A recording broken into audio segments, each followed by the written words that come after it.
Welcome to the Speaking of Women's Health podcast. I'm your guest host, Leigh Klekar, the producer of the podcast, and I'm so happy to be back in the Sunflower House today for a new podcast episode. On this episode, I am interviewing Jim Perko. Chef Jim has been with the Cleveland Clinic for 39 years. He has collaborated with physicians to develop the first evidence-based, technique-driven culinary medicine initiatives for the Cleveland Clinic. He has developed culinary curricula for 6 patient programs and is the creator and provider of the first Cleveland Clinic culinary medicine patient consult to help patients execute prescribed nutritional plans. He provides culinary medicine education for physicians, residents, medical students, nurses, patients, caregivers, community initiatives, and has partnered with Dr. Michael Rosin, recording over 113 episodes of In the Kitchen with Chef Jim and Dr. Mike. And Jim has participated in studies on cooking and nutrition education for the health. He's a graduate of the Culinary Institute of America in Hyde Park, New York, and was one of the 4 apprentices to the American Culinary Federation, as well as a member of the U.S. Antarctic Expedition, cooking for scientists in Antarctica. He completed nationally to become a member of the ACF 1992 U.S. Culinary Olympic team, winning 5 gold medals from the United States tryouts and competitions in England, Ireland, and with his teammates, he finished 3rd out of 52 teams, wow, from 30 countries in the 1992 Culinary Olympics in Germany. He is the co-author with Dr. Michael Rosin and Michael Krupane in the groundbreaking lifestyle guide, What to Eat When Cookbook. And you can learn firsthand from Chef Perko during a private culinary medicine appointment or shared medical appointment, which we'll dive into in this episode. Welcome, Jim. That was a long introduction. Well, thank you. You did great. Thanks. Well, it just shows your vast experience and how you're an expert in the field that you're in.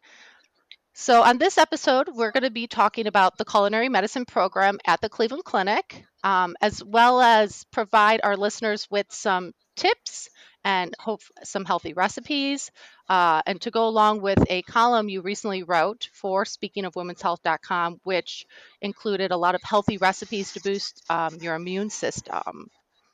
So let's dive right in. Can you tell us a Absolutely. little bit about what the culinary medicine program is at the Cleveland Clinic? Sure. So it's not just one program. Culinary medicine is really many things. And what helped me learn that was the 39 years working with patients in hospitals Hmm. and seeing all the things that they were prescribed or advised to do by their medical providers, and then all the things we would try to do to help them sustain behavior changes. And over decades of doing that, you learn a lot. And so I owe a lot to all the patients I served over the years. So culinary medicine, maybe let me go back a little bit.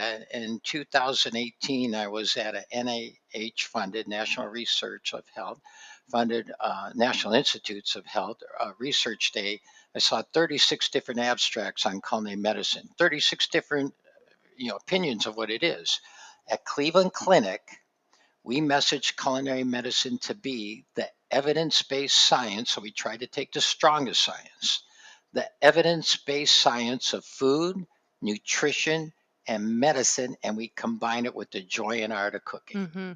But to make it in simple terms, culinary medicine takes nutritional science and it makes it taste good. Yeah.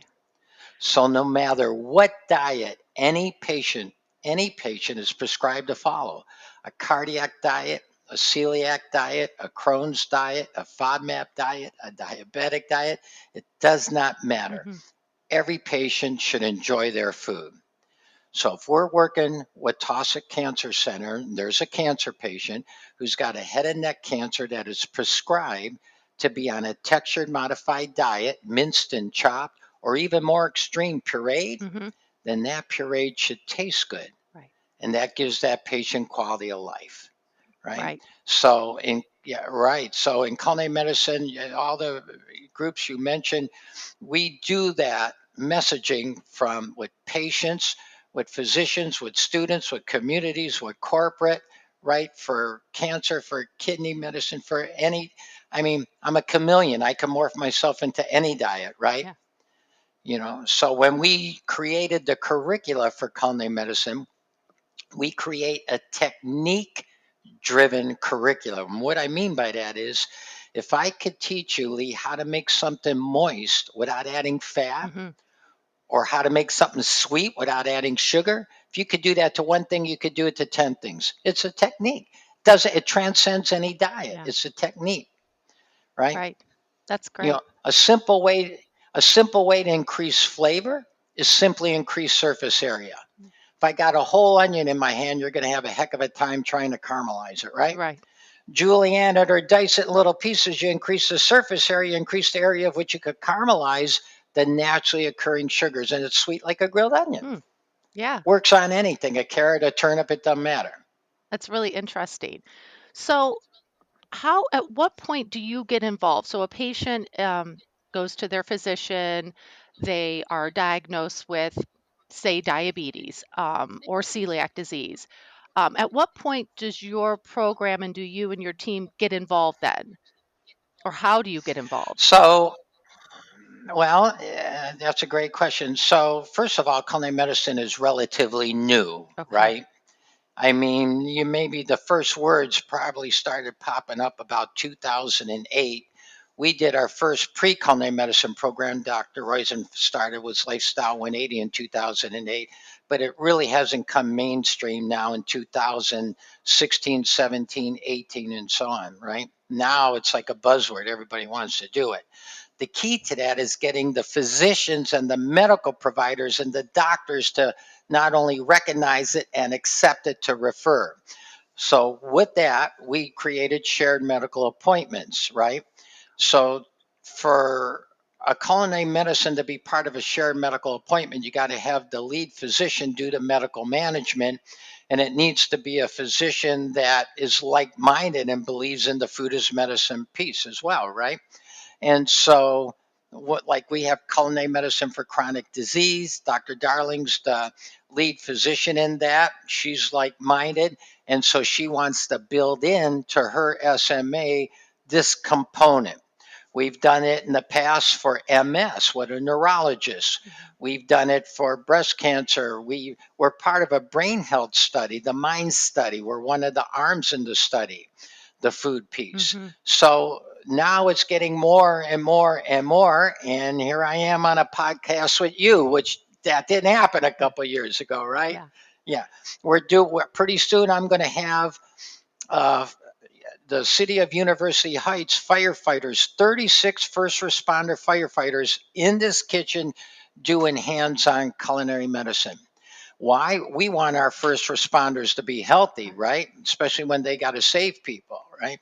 So we're getting there. And now the word's getting out, and, hopefully we'll do more with nursing and so on. That's great. We're part of the curriculum of the medical school. So we actually have culinary medicine finally, not as an elective, but into the curriculum of the Cleveland Clinic Learner College of Medicine for medical students.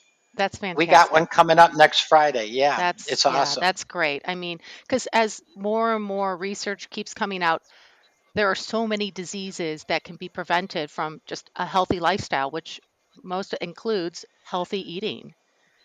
Right. So the science is there. People know a broccoli is better than a Big Mac, but how do you get them to eat the broccoli? How do you get them to know how to make it? Hmm. You know, if you got broccoli like this here, right?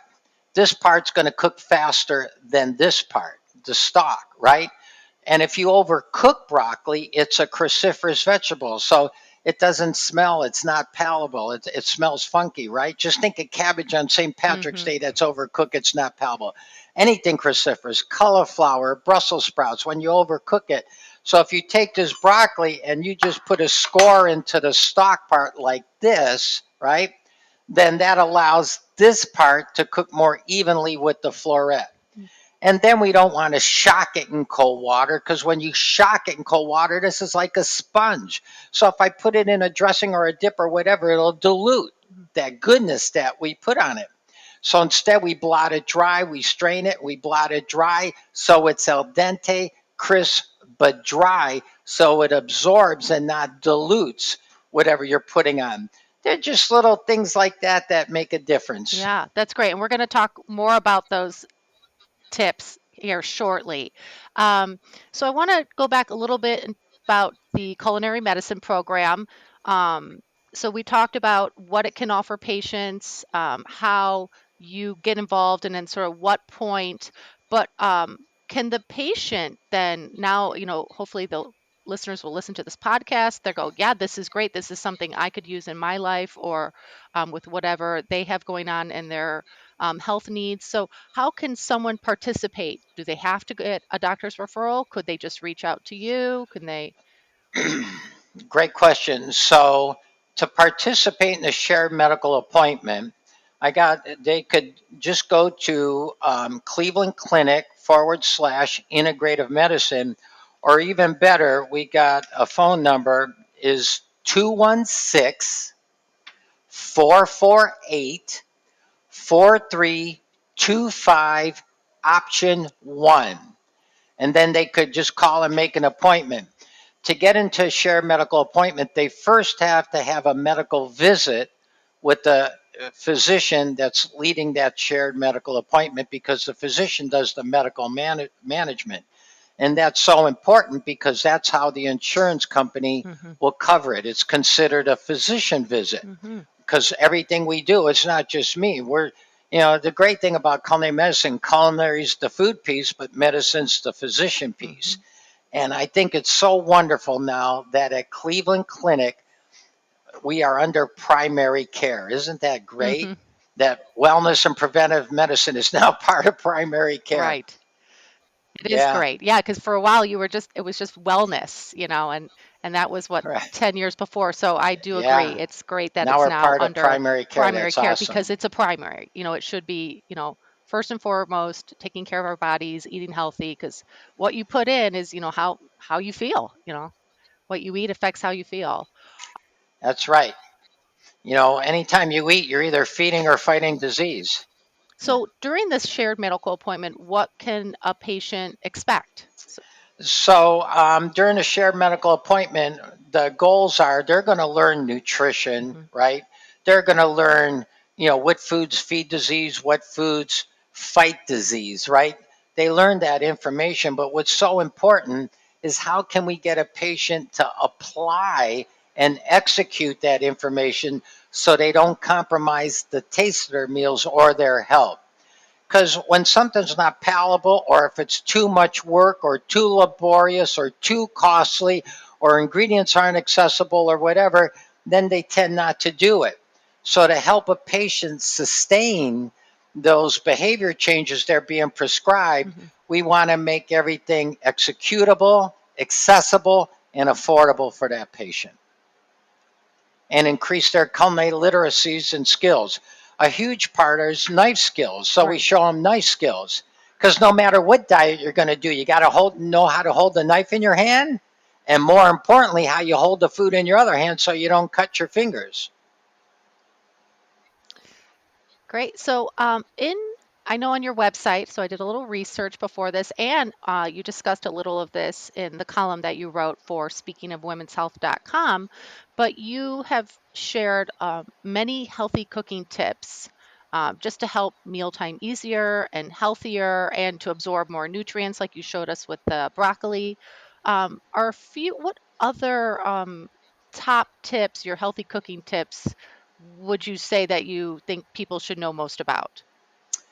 Well, probably that starts off again, they should know knife skills and learn that, because to get them in the kitchen, we got to make that process less laborious, right? So to have a decent knife, a decent cutting board, we put things wet underneath our cutting board so it don't slide on them, right? It stays stationary. So we teach basic fundamentals about that. We teach food safety, sanitation. We teach about mise en place, so getting all your ingredients together so you can mindfully assemble that recipe, right? So there's a number of things, and all of that is covered in the culinary medicine toolkit. We give them all these components. Now, when they're ready to cook, we try to show them the and plus they have the right tool for the right job, right? A big knife for a big job, little knife for a little job. What a good blender or a processor or an implement would be, so they could make this so it's fun, right? They don't have a bad outcome.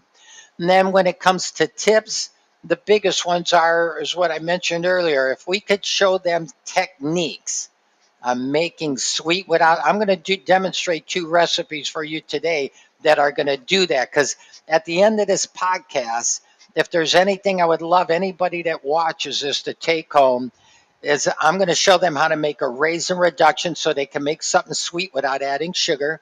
Because raisins got protein, they got fiber, right?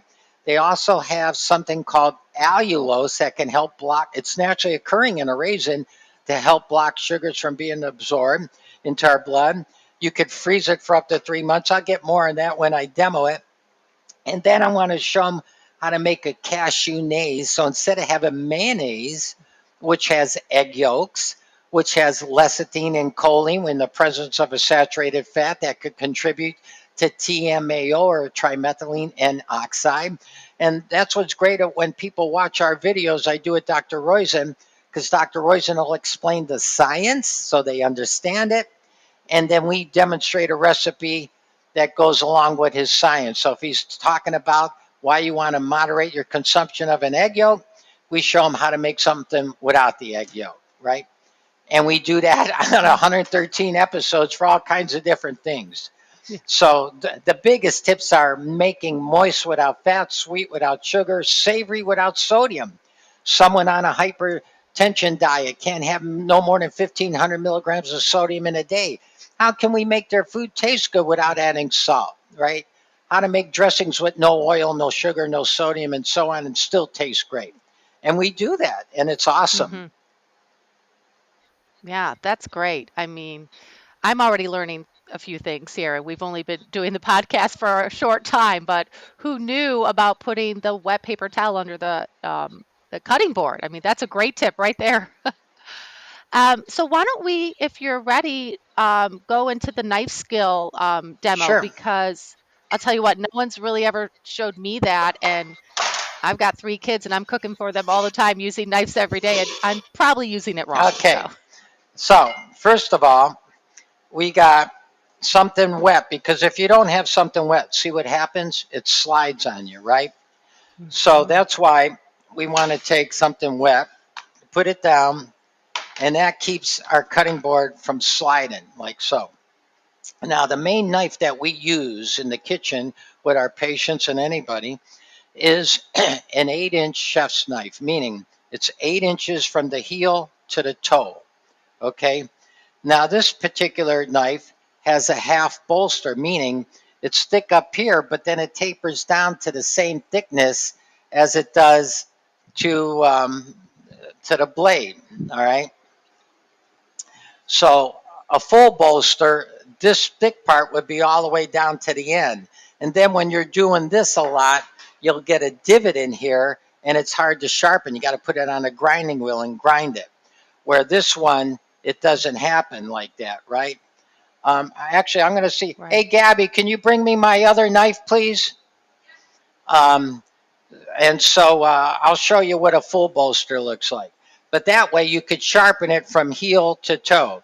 Now, what we ask people is we never ask people to hold a knife like this. Thank you so much, everybody. This is Gabby, our sous chef, right here. Okay. And we do everything together here. Thank you, Gabby. So Thank you, Gabby. this is a full bolster right here. See how it's thick? And this was my issue knife in 1977 at the Culinary Institute, and I still got it. But the reason they did it back then was you would break chicken bones. It acted like a cleaver. Nobody does that anymore. Everything's fabricated. And you'd have to grind that down on a wheel. This one you don't. You could just put this on a steel or a stone and it sharpens evenly. So instead of holding a knife like this, three fingers on the handle, thumb and index on the blade. It's like choking up on a baseball bat. Gives you more dexterity and control. Mm-hmm. The harder part, how you hold the food in your other hand. So you want to indent your Okay. fingernail under your first knuckle. So if you hold food, okay, I'm going to come back around. All right. So if you hold food like this, that's how you cut your fingers. So I got a piece of celery here. If I'm on my knuckle, oh, and the other part I'll tell everybody, a lot of people that come in our kitchen, they always cut with the tip of their knife. If you just take your knife, put the tip, press like this, all these muscles are tense and tight. If I did that all day long, it'd drive me crazy. Instead, if you cut with the back part of the knife, you got good body posture mechanics, right? Back part of the knife, you cut like this, all that tension's gone. So on my knuckle, back part of the knife, I cut on the downswing, and that's how and you'll never cut your fingers, see? You're just cutting just like Mm. so, and you get nice slices, right? So if you want to make, Yeah. a dice, first you got to make a strip. But see how I'm always on my knuckles. And then a large dice is a large slice and then a large strip. And a small would be a, medium, medium, and small, small. Then if you want to make a dice, if you're always on your knuckle, you can't cut yourself. But if you, and then Okay. it's safe. That's why I don't have to look. No, because it's like, playing music by ear, right? Wow. So then you get all these nice dices, okay? So that's the main thing. Now, when people got a melon at home and they go to peel it, instead of throwing the peels away, practice your knife skills on slicing and dicing in Mm. strips. Because once you master this, they'll serve you the rest of your life. And I'm sure it probably makes preparing if you're doing a lot of preparing and cutting, it makes it go quicker. Because I feel like sometimes when I'm doing a lot of cutting vegetables, it could be a half hour. I mean, it's taking me a long time, and then I'm already over, cooking at that point. They're now doing cooking camps for kids. They've been doing it a long time. Yeah. Um, and actually another thing I did, it's kind of pre-culinary medicine. I started a program called Food is Knowledge, age appropriate for pre-K and K for a 5-year-old that goes in schools. And the only way to Huh. get that in schools was integrates food nutrition with academics. Food is math, measuring, counting, weighing, timing, buying, selling. But that could be a whole nother podcast and conversation. But the Yeah, point that's being great is though. if you cook with kids, they start to learn this so they can learn good habits, safe habits, and you can get Yeah. them tuned in early so when they go to college, maybe they might want to make something for themselves. And when you cook a meal, Leigh, when you cook a meal, anybody, Mm-hmm. you're Mm-hmm. not just feeding your belly. Mm-hmm. You get functional exercise. You're going to the store, you're shopping, you're buying. Then you got to put the stuff away. If you got a garden, oh my God. I do yoga when I pull weeds in my garden because I'm kneeling here and I'm stretching to pull that weed, right? You get the mindfulness. You're outside, all that forest bathing they Yeah. talk about, right? Yeah, yeah. There's so many components. Yeah. Hospitality, sharing and carrying a meal with someone you love. You break bread together. A Mm-hmm. lot of physicians will talk about aromatherapy, essential oils Mm-hmm. in the kitchen, ginger, cinnamon, garlic. Mm-hmm. You get so many aromas, which, if you're with a child, creates food memories formed in childhood and carried for life. You got them, I got them, everybody has them of our parents and grandparents growing up. I got 4 Yes. grandsons. You know what they're going to Oh, remember about Papa? His kitchen smells like garlic, right? yeah. So, yeah. So that's the knife Well, skill part. Yep. well, that's really, really helpful. I mean, and like you said, you made so many good points too of starting young, because then they can make their own food. They know how to do it properly. They know how to do it so it's easy. It's not gonna take them hours. They can put together something healthy in a half hour. Plus, you learn a lot. So even though they're maybe older, we're starting with that 5-year-old. When you go food is math, you got to Yeah. measure. So all the Yeah. ingredients that go in, but then what is the yield going to be? What is the final Mm-hmm. outcome? You might have a half a Mm-hmm. cup of spinach and a half a cup of kale and a pear and a banana and an orange.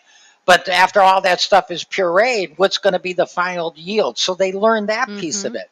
What's the Right. portion size? How many portions Mm-hmm. will it make? Now, what are Right. the nutrients that you get out of all that? What is the cost out of that? How do you store it? Food safety, sanitation. How do you keep this safe? Yeah. There's so many lessons you could learn. And when Yeah. you cook I together love it. like that, oh my God, the conversations you could have, it's endless.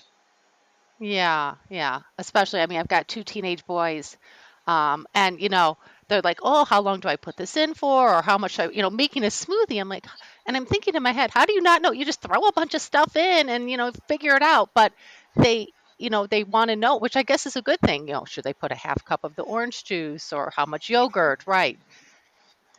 Let me give you a smoothie story, okay? Ooh, Food okay. is knowledge. This is a true story. We did food is knowledge. We did it with Cleveland schools, right? Okay. And the two schools that we pilot, we did a green smoothie, right? When you go into the school, I gave them my recipe. I go there, they had 300 already made and pre-poured. By the time I got there, I taste everything. I go to taste it. It was god awful. My recipe was god awful. I go, let me see what you did.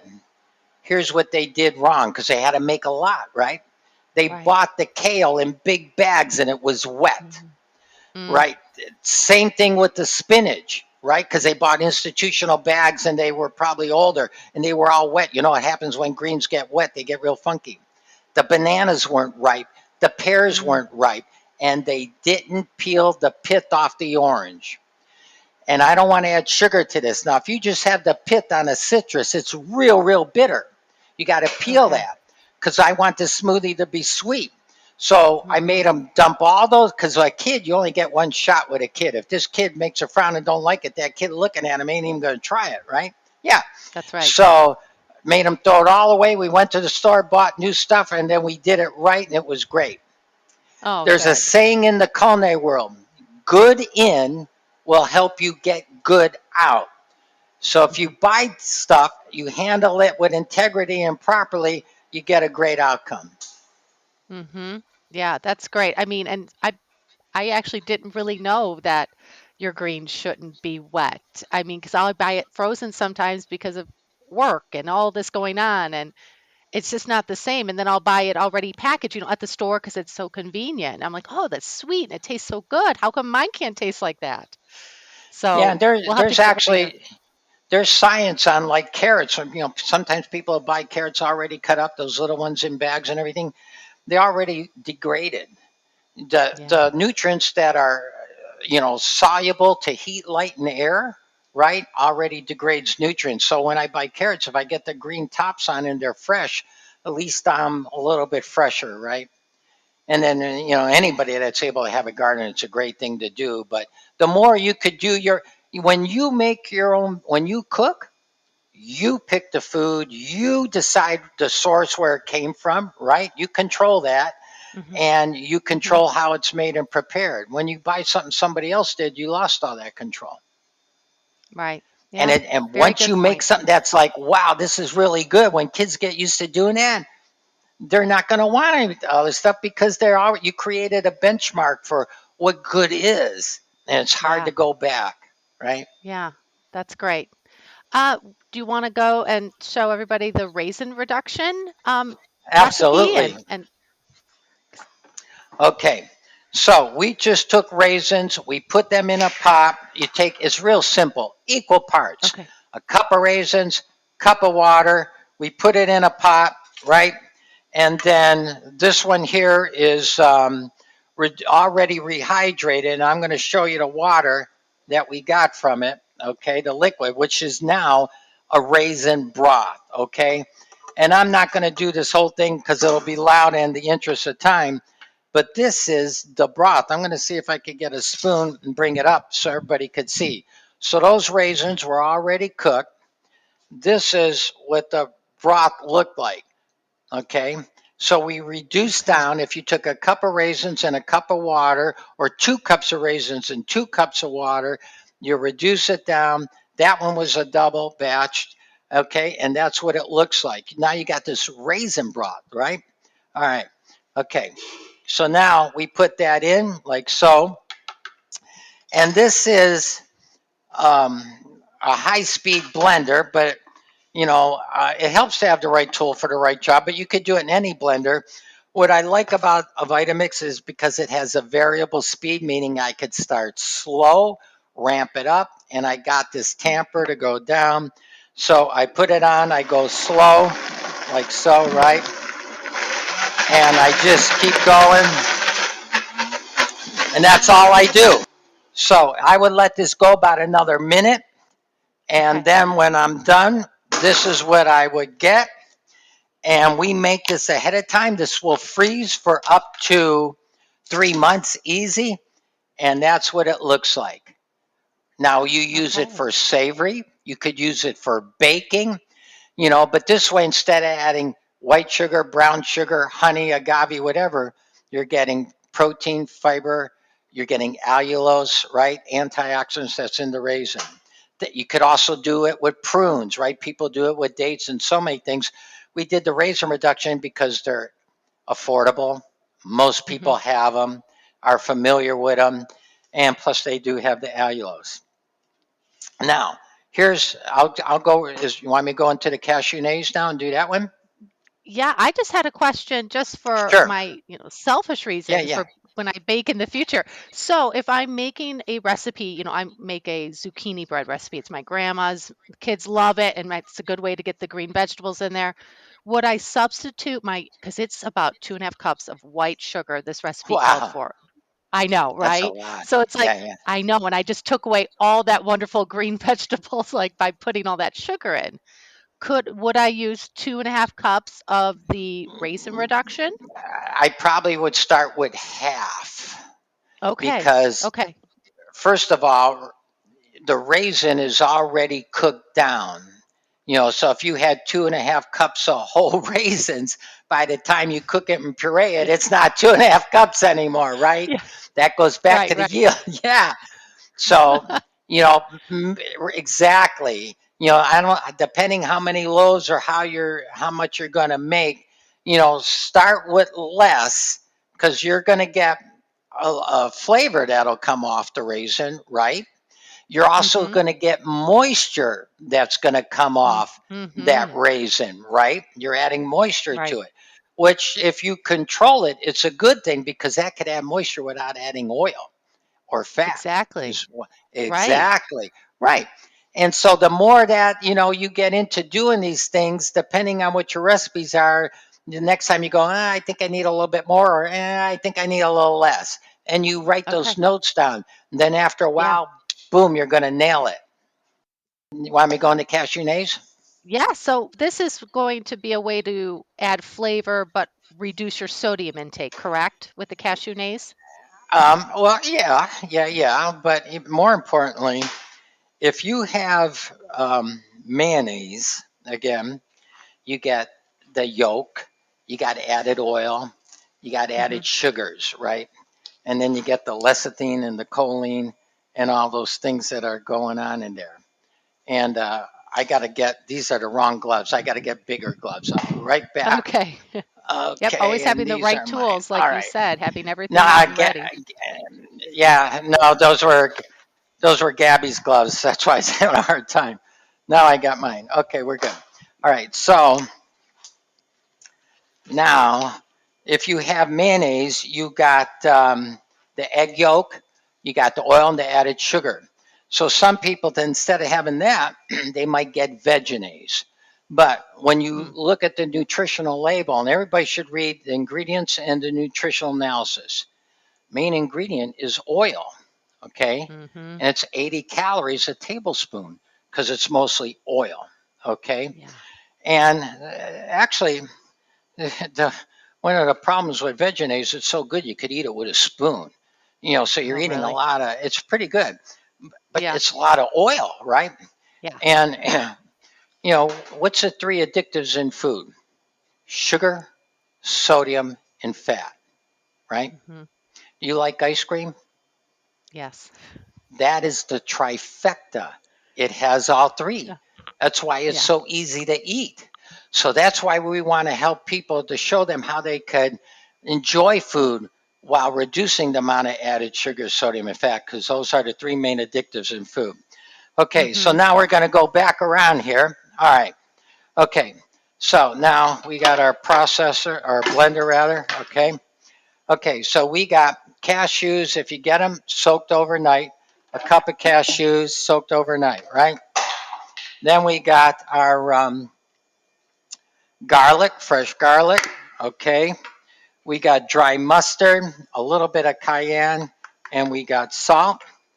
We got a little bit of raisin reduction here that I'm going to put in. So you saw the raisins, okay?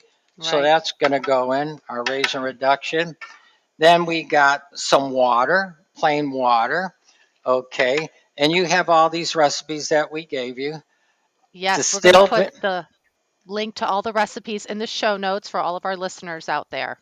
distilled vinegar, apple cider vinegar, and then we got lemon juice, okay? So that's Okay. all that goes in there, right? Now, another one fell down. I'm going to use this one, which is fine. Okay, so now we're going to do the same thing. We're going to put this on. See, and that's why I love it. You could start at a slow speed. I'm going to ramp it up. And so, for those listening out there, right now, we've got Chef Jim who's blending his cashew nays recipe. And it's a way just to, add some, instead of using mayonnaise, this is his recipe he's created with cashews. That's a lot healthier. Okay, so I would normally let this go maybe another, minute or so, but I want to show Okay. you real fast. I got one done here, and then I'm going to show this. Okay, so here we go. Now this needs about another minute, but look, see, right Oh, there. yeah. Now it's a little Oh, grainy because it needs another minute, but this right. one is some I had already done. It takes on the consistency of cream Yeah. cheese. So Yeah. you could turn this into tartar sauce. I could turn it Yeah. into salad dressings. This is absolutely delicious. And this is the part I want to show you. One of the things for breakfast in the book I did with Dr. Roizen, my wife and I make this all every week, all the time, 100% whole grain pumpkin rye bread. Oh, yum. And we put the cashew nays on it. And this is delicious. Whole grain pumpkin rye bread with cashew nays. So this You're was my making me hungry. breakfast. Yeah. And as I mentioned, we'll have those recipes in the show notes, and we'll also put them up on our speakingofwomenshealth.com, the website. That way, everyone out there can, start making this and, substituting some of that like mayonnaise and for this and adding it to, like you mentioned, your pumpkin rye bread, turn into tartar sauce. So, Oh yeah, it's so easy. I mean, if you made a fish sandwich, you got a tartar sauce on there, but you could use it just like you would yeah. use cream cheese as well. It's outstanding. Yeah. Okay. Remember, we tell people don't think about what you can't have, shouldn't have, or advise not to have. Instead, think about all the things you can have. Right. Right. And And this then, is, I live life in moderation. However, sometimes you just have a craving, and this is a great way to substitute those bad foods. oh yeah, just like we make a vegan milkshake, instead of having ice cream, you can take a frozen banana. It's like ice cream. You can put it through a Yonanis machine. It's like soft serve ice cream. You Mm, could cut it in a little coin, when it's ripe, peel it, and then cut it in, a little, disc, skewer it, freeze it. And then after freeze, take it out and dip it in 70% cocoa, dark bittersweet chocolate. Now it's like a Klondike mm, bar. And then you could sprinkle toasted walnuts or pecans on that before the chocolate sets up. And now it's like a yeah. Captain Crunch type bar, right?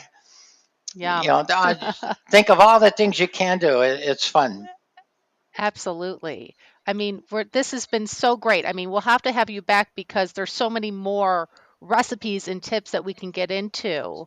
Um, And as I mentioned, you did the column for us with more recipes. So I really encourage our listeners to go check out Chef Jim's column on speakingofwomenshealth.com to get additional recipes. We'll be putting the cashew nays, the knife skills. You mentioned your other toolkit. We'll have all those links and QR codes all in the show notes for everybody. Before we wrap up, is there any last final words or tips that you want to share with our listeners? Yeah, so I guess the biggest ones I'll go back to think about all the things you can have that you're advised to have and not what you can. If you're being told to moderate your consumption of red meat, thinking about it will just drive you nuts, right? So if I go back to the celiac patient, they can't have gluten, so they can't think about it. Instead, they want to think about Mm-hmm. all the grains that are gluten free and what they can make from that.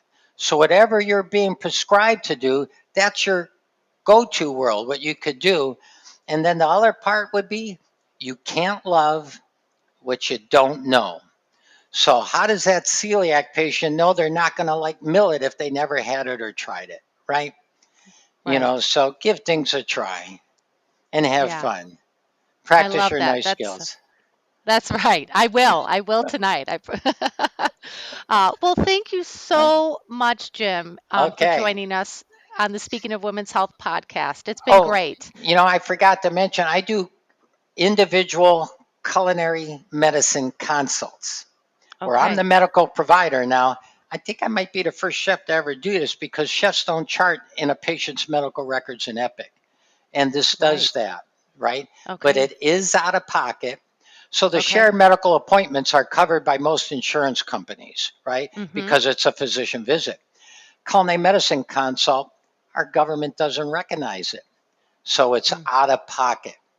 But there, Okay. I work with the medical provider or PCP. I look at it, whatever diagnosis, what the prescribed, dietary advisements are, and then I could work how to make it and taste good. And then they could come in this kitchen. We have a lot of the stuff ready, and then we just go at it and cook. So that when they go home, okay, I think I could do this, and that's a Yeah, culinary that's great. medicine consult, right? Okay. Great. And And they so would can just call they? the same number, same number. Okay. Was just going to ask. Perfect. And we'll put that number as well in the show notes for everybody. Um, Well, thank you. We're going to wrap up this episode, Okay. and I want to thank our listeners for tuning in to another episode of the Speaking of Women's Health podcast. Gabby, want to say goodbye? And Gabby works with Chef Jim, Yeah. one of his chefs in the kitchen. Thanks so much, Gabby. We appreciate everything and for helping us with the episode. And we'll have to Okay. definitely have you both back. Thank you. Again, thank you to our listeners for tuning in. And we are so grateful for everybody's support. And we hope if you already not subscribed to the podcast that you will do so. It's free and share it with others. Tell your friends, family, and let them know all the great topics we're talking about. And if you have a question or a topic that you would like for us to discuss on a future episode, visit speakingofwomenshealth.com and fill out the contact us form and let us know what your question or topic is, and we might just talk about it in an upcoming episode. So thank you again, and we will see you next time in the Sunflower House. Be strong, be healthy, be in charge.